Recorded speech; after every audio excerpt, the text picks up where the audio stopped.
কক্সবাজারে আলোচিত যে কটেজ জোন রয়েছে সাংস্কৃতিক কেন্দ্র সংলগ্ন, সেই সাংস্কৃতিক কেন্দ্র সংলগ্ন কটেজ জোনে আজ জেলা প্রশাসকের নির্বাহী ম্যাজিস্ট্রেটের নেতৃত্বে পুলিশ প্রশাসন নিয়ে একটি যৌথ অভিযান চালিয়েছে। সে অভিযানে পৌরসভার সাবেক কর্মকর্তা এক ছেলের আইডি কার্ড পাওয়া গেছে এবং বিভিন্ন শ্রেণীর লোকও পাওয়া গেছে।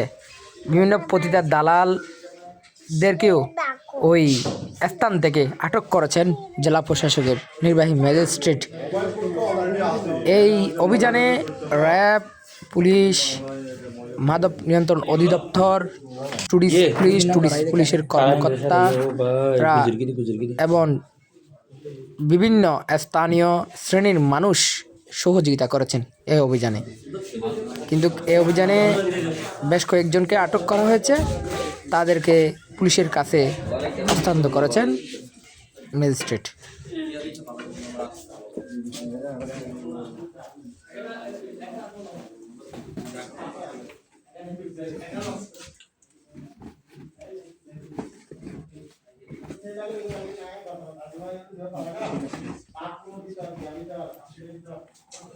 এগুলো আচ্ছা সবগুলো আমার এটা দিও।